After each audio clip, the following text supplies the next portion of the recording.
Here he comes, the old sausage. Bless him. What are you looking for? Snacks, mate. You've got one there, look. You've got one there. Oh, you got two there as well. So hello. So today I'd like to take a look at this, which is a book that I bought many years ago when I wanted to join the Royal Marine Reserves. And it's called The Making of a Royal Marine Commando by Nigel Foster. And, well, it's a darn good book, actually. That's the spine. That's the publisher.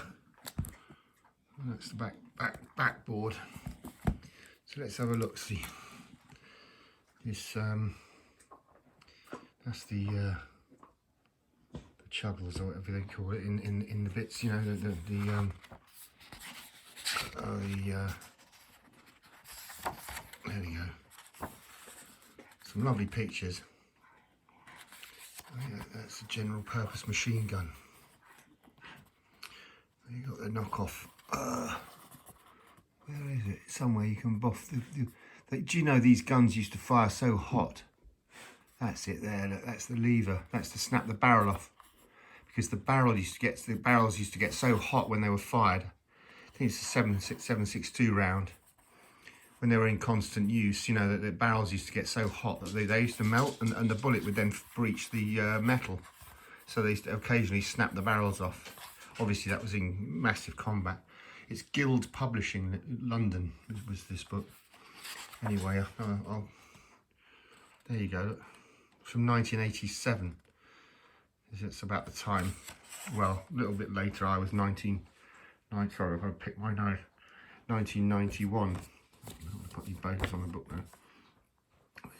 It was a bit and bobs at the title. Sorry, I've masked that. Don't panic. Where did I see that? Don't panic, Mr. Mannering. So there you get the preface by Major General Julian Thompson. Hey, brilliant. Commanding officer of the 3 Commando Brigade, Royal Marine. Yeah. Nice pictures, anyway. Very motivational for someone like me, you know. Who was young then, of course. I was young, but not anymore. I'm all fart now. But well, I'll show you through the pictures, obviously, because there's no point in going for any of the text. But basically, you train at Lympstone, South Devon, and looks like well. Where I was actually in Henley, although we did go to Lympstone, obviously. Of course you did. That's it. I remember all that. Hanging upside down by ropes. That was actually quite easy for me. Well, I had a good trainer. You know what I mean? It depends on who's training you, isn't it? Whether or not you're terrified or not. If you've got someone who's convinced you that you're not going to die. Yeah? You're all right. You'll be all right, Trevor.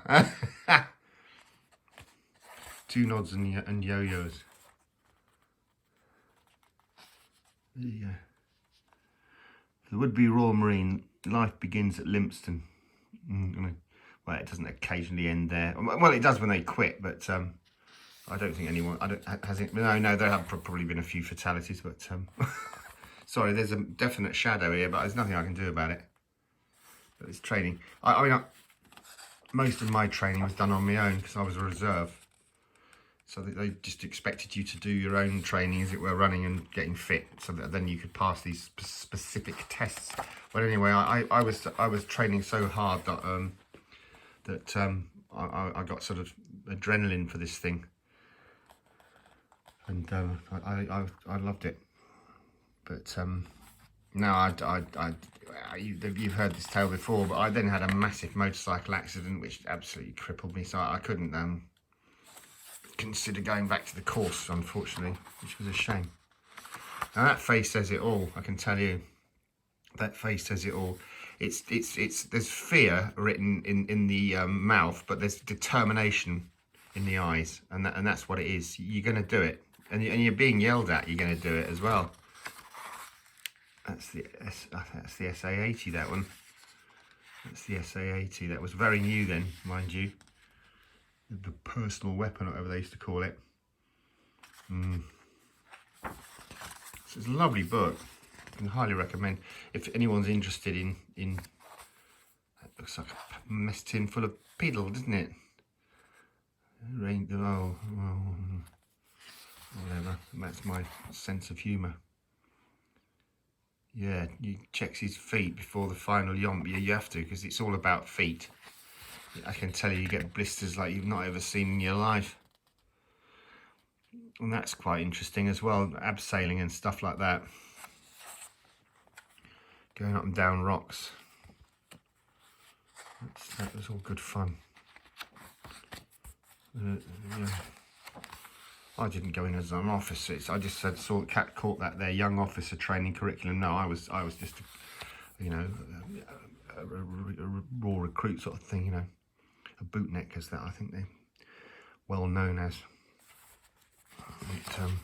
It's a lovely book, as I say, some lovely pictures. Certainly inspired me.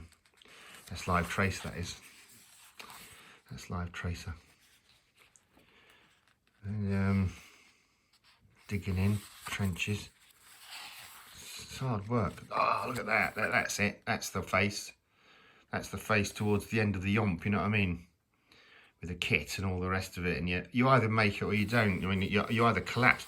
You know, when you're in the commandos, I've been told by many of friends that have actually been in the actual Royal Marines, past the green hat. You know what I mean? They've got the green lid. They say it's the toughest thing they've ever done in their lives, but what fun! And there you go. That's a Sword of Honour presentation to the best young officer. Fantastic, wonderful, wonderful. Yeah. Anyway, I better speed up because it's getting a bit lengthy now, isn't it? This video. We're up to 7 minutes already, as I tend not to want to do. And that's a sniper. Specialists. These are Royal Marines specialists. Drill leaders. Anyway, some lovely photos, and it really does epitomise the full breadth of the. That's a lovely photo. Imagine capturing that thing coming out of the, you know, out of the mortar rocket coming out of the mortar round. Sorry. There's the junglies. Yeah, amazing.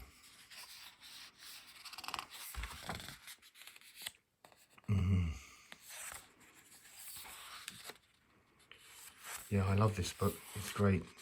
Anyway, I'll stop it there because obviously there isn't time to do the whole thing, probably.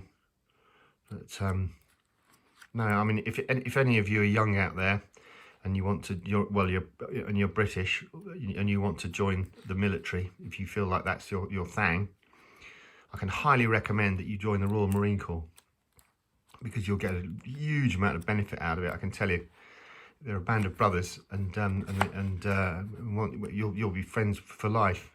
That's a fact.